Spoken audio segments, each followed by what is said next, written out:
So this is lesson number 7 in the face drawing series, and today's lesson is about shading the entire face.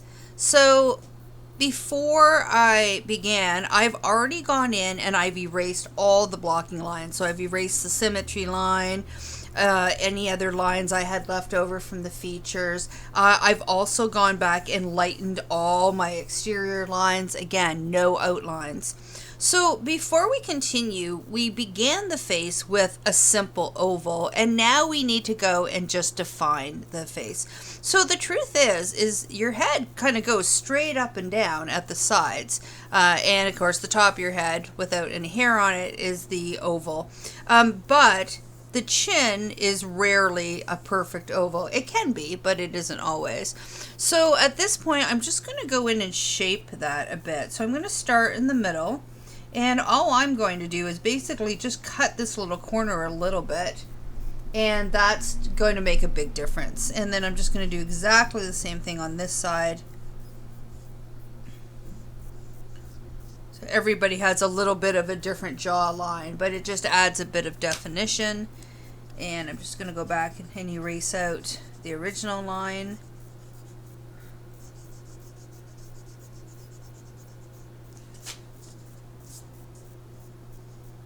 And then I have learned through years of mistakes to always go and check for my symmetry. So I'm going to go ahead and turn it upside down.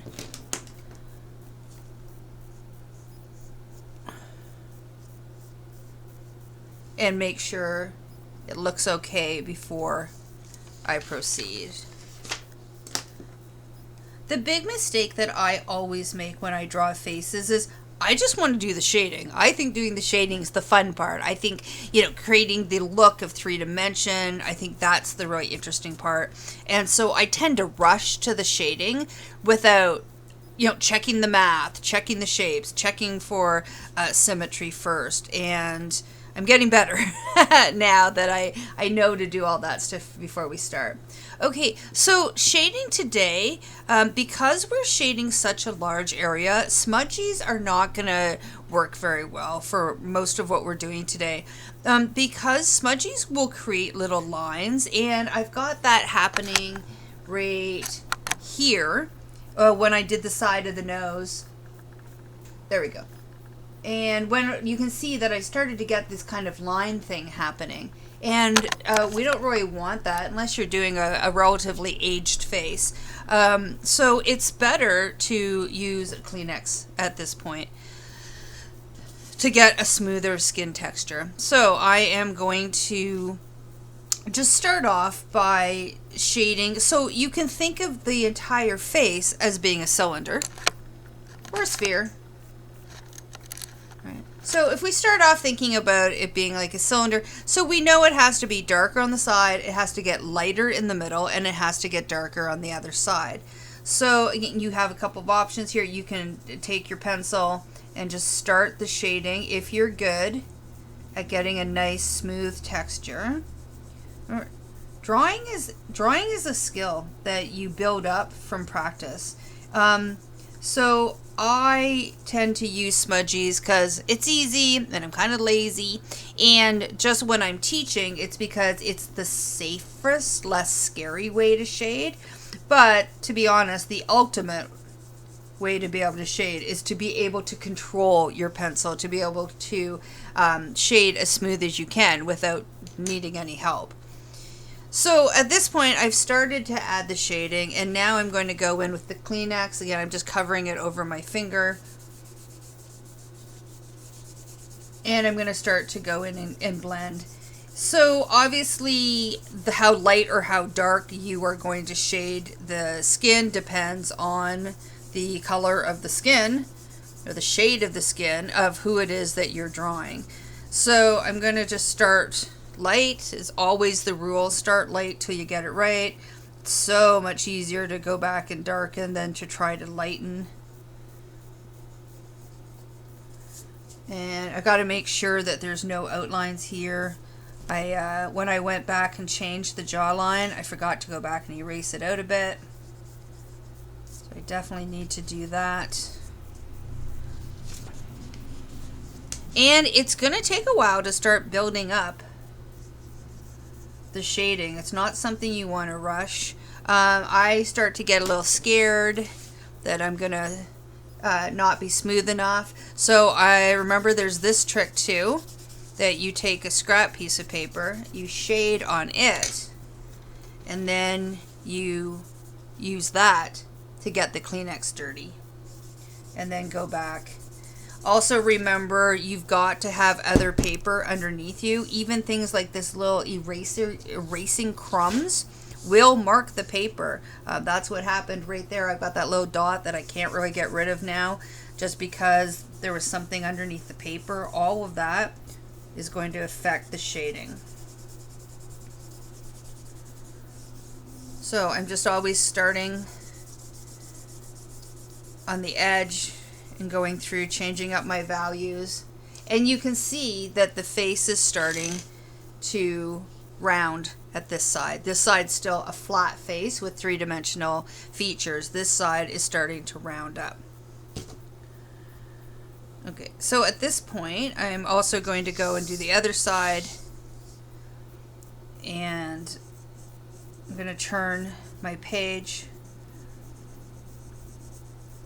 just to make it easier for me. Another thing is, because I'm left-handed, if I start to draw over here and my hand starts hitting this paper, I'm going to ruin everything I've already drawn.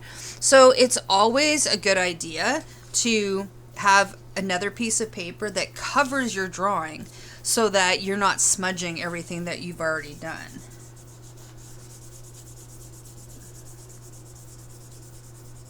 Keeping that drawing protected. And now I can keep this paper on top of it. Okay, so I'm starting to get my edges. Remember, we never want to just stop. Right now, I've got this big stripe right here. You always want to slowly transition from the dark to the light.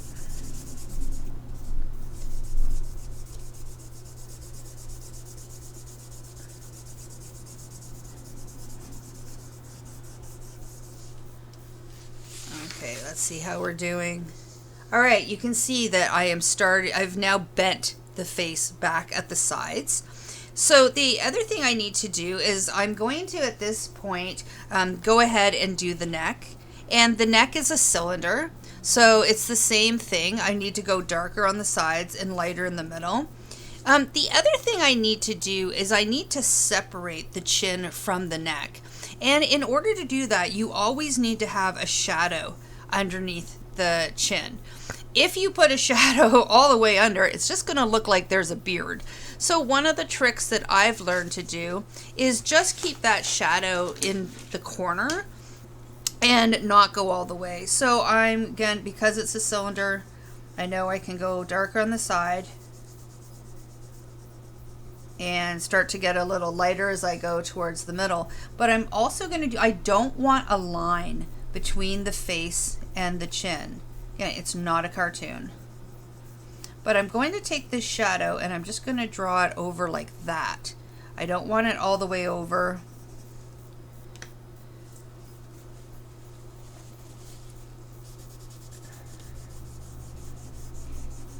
So how we can tell where the face stops and the chin, where the face stops and the neck starts is you just want a difference in shading. So I need to shade a bit more up to this line. So remember, no outlines.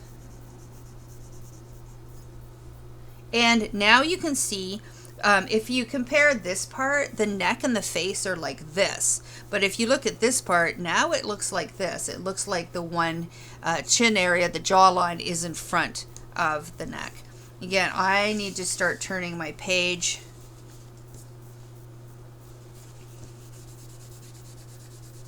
Always turn your page to help.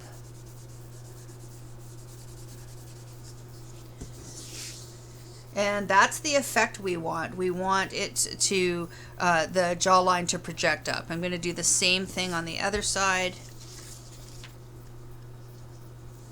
So once again, I'm shading from the edge of the neck up to the jawline. I'm putting a little bit of extra shading in this corner. Little bit of extra shading underneath the jaw.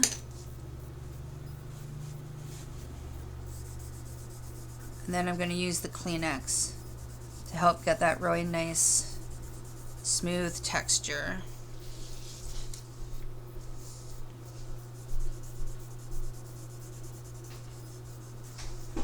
So you can see on this side, it's just not as well defined as on this side. So that's because there's this little area of white right there. And you've got to be careful because white outlines still count as outlines. So it's little things like that that make a huge difference when you're trying to go for high realism. So once I go back and define that a little bit more, even right here, you can kind of see how it goes dark and then there's a white space before it's dark again. Those are little details that take your drawing from being okay to really great.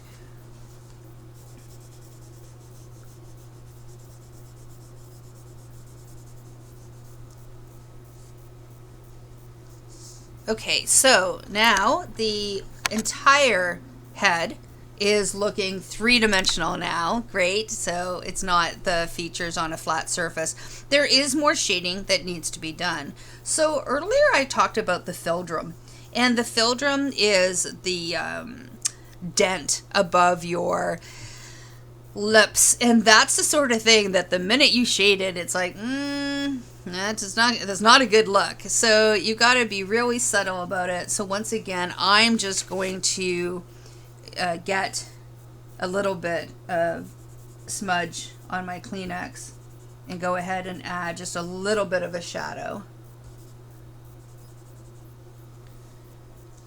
And instantly it's like, kind of looks like a bad looking mustache idea. But as soon as we start shading the rest of the face, it will blend a little bit. So where else are there shadows? So remember, every time there's a dent anywhere, you need to go in and add a shadow. So there tends to be, right here, we know we have to dent in because our cheeks kind of stick out a little bit here. And we need to dent, and a lot of people have really pronounced shadows right here in this area and in this area. So once again, I want to do this really light.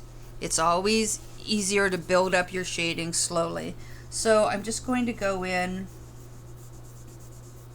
And now when you start to get to the smaller areas, you can always go back and use the smudgy. So same thing, I'm going to just pick up a little bit on the smudgy, and I want to dent right here. We know we have to get those nostrils to stick out a bit.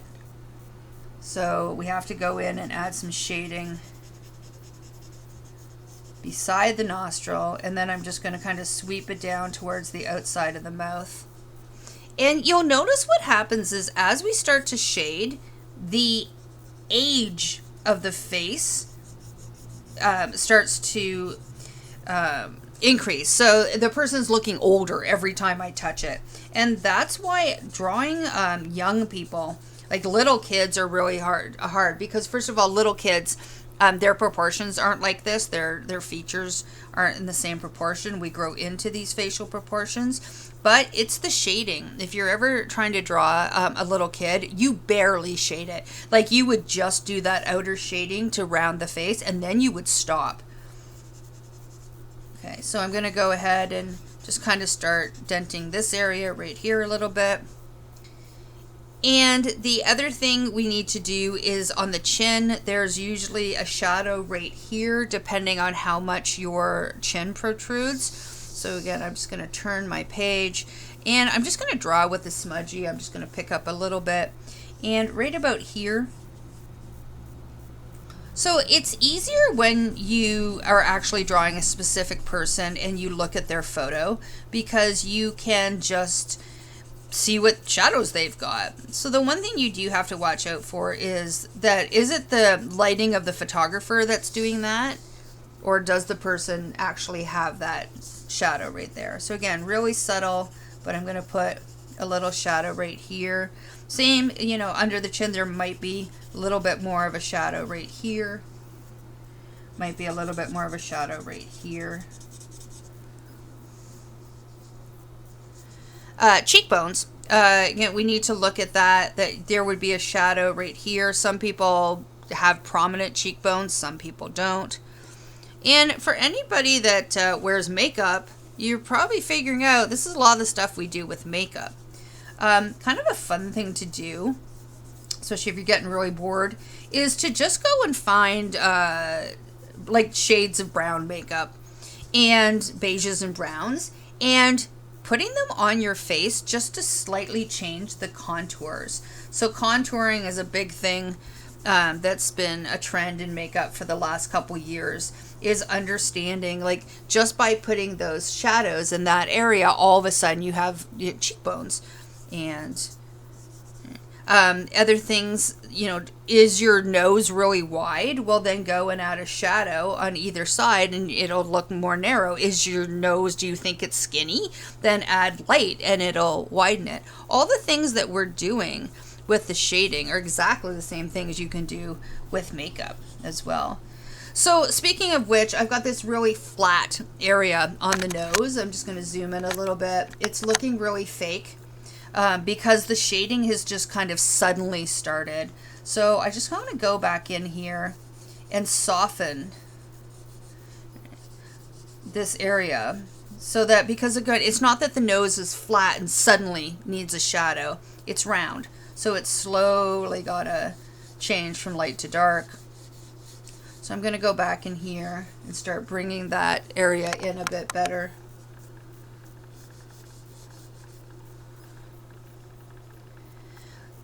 So the other thing I want to do at this point is I want to go in and darken these shadows. When you look at someone's face, you know, you've got to get, it depends on their nose, right? This is the bridge of the nose right here. Does the bridge of the nose stick up, or is it relatively flat? And the more it sticks out, the more shadow that you need to have to tell us that. That's the only way that we can tell that it's standing up. So I'm just going to go back in, and one of the less scary ways of doing this is just take one side. So it's just like how I said to the nose. You can take one side of the nose, and if you want to show that someone's, you know, nose is quite high up, if it protrudes a lot, you could do that by doing this. As I'm shading, that nose is starting to like lift off the page. And I'm just going to go back on this side.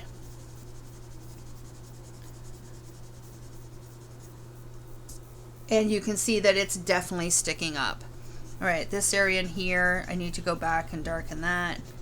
So when it comes to shading the face, you just want to start to slowly build up. Now, obviously, the darker someone's complexion is, the more you can just keep going.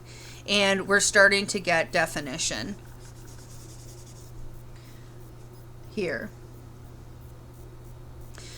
The last thing is go back and make sure that there's no outlines. So if I start to get really close up here, let me just focus a little bit. You can see that's an outline. That is fake. That is cartoony. So if it's something that I can go back and maybe erase out a little bit, I will do that. If not, then I will go back in and shade next to that line to soften the line so that it stops being an outline and just becomes the edge of the shading. And you kind of need to go, oh, there's an outline right there. And I've got that problem again. There's my shading. There's a white gap before I get to that line. So I need to go back and fill that area. It's little things like that make a really big difference. Oh, now I just created a shadow line, so I need to go back and blend it. And then the last thing you want to do is, especially because I was using Kleenex and I was using smudging so much, is you don't want a fuzzy looking face either. So you need to kind of go back, and I'm just going to zoom right up here. Like, this is the stuff that takes you from one level to the next. So I've got my shading. It's beautiful. It's going light, slowly going to dark. It's not suddenly starting or stopping. But then I get this. I get this edge that is not defined. So here's the difference. I'm going to go back with an eraser. And I'm going to get rid of all this extra. So when we discuss texture, we discussed hard edges or fuzzy edges. Your skin is not that fuzzy. So we need to go back and do this. And again, I've got a little bit of an outline there, mostly because I'm just really zoomed in on it. But I might go back, try to soften that edge a little bit without going back and smudging it all again. And then we can see here, when I start to go close up, I'm like, what happened to that edge right there? It's not even there. These are the little details that when you want to go to really high realism, that you're like, this is unresolved. I haven't even finished this area yet. I need to go back in. I need to get that shading. I need to clearly define what's happening in this part of the face. So I need to go back again. I don't want an outline, but that helped smooth out those lines. And now the final step is to go back and clean it up. And go around and do that for the whole thing. Same, what's that? My ear is actually disappearing or exploding or something at that point. Go back, check no outlines, no fuzziness throughout your entire picture.